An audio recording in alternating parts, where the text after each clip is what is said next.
Huntington, I do think it would be prudent for you to reconsider this nefarious scheme of yours." Sitting in the lavishly decorated library, Devon Sheridan, the 7th Earl of Huntingdon, was amazed to discover himself capable of sipping his cousin's port without smashing the delicate crystal glass held within his grasp. He damned well wanted to destroy something.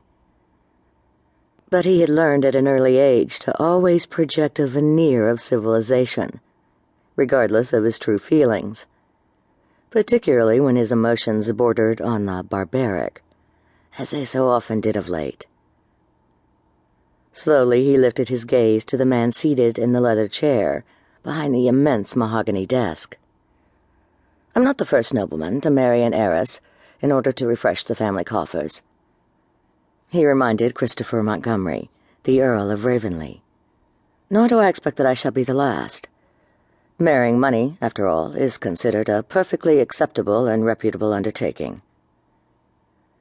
Unlike his endeavors of recent years, which would be perceived as dreadfully appalling by those of his acquaintance should they hear of them, even his cousin would be horrified if he learned the depths to which Devon had plunged in an attempt to save all he held dear.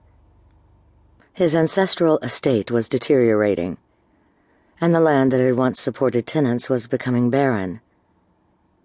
For some time now, hopelessness had gnawed unmercifully at him, while he'd gradually slipped off the mantle of a gentleman to become little more than a common laborer. Then, nearly a fortnight ago, possible salvation had arrived in the form of Miss Georgina Pierce, a reputed American heiress who seemed blessedly naive regarding her worth. He'd learned of her family's riches quite by chance, when he'd encountered Ravenhurst at White's. His cousin had mentioned he'd welcomed Miss Pierce and her father into his London home.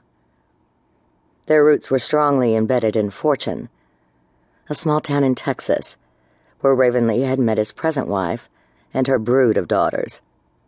Her eldest, Lorraine, and Miss Pierce had been childhood friends.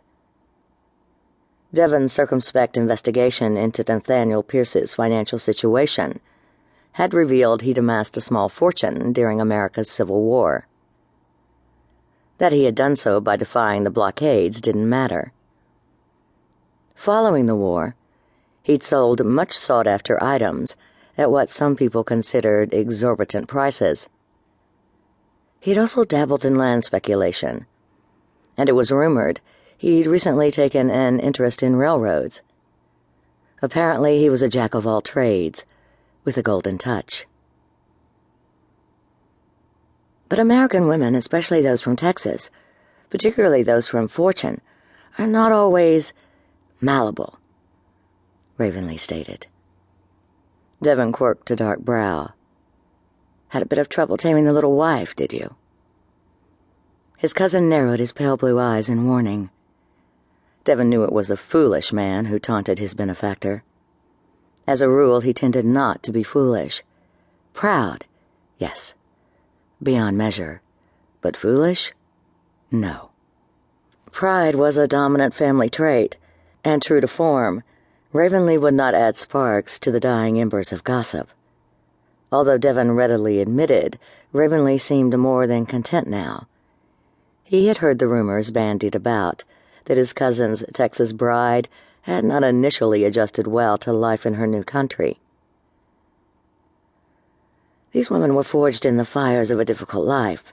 They are accustomed to independence, Ravenhurst informed him in a tightly controlled voice. "My next wife shall have all the independence she craves. All I desire is her wealth, in exchange for which she will become my countess. I understand these Americans long for the respectability our titles afford them." Although he'd yet to be introduced to Miss Pierce, he could not help but wonder if she was aware that her father had let it be known that he was eager to purchase a titled husband for her.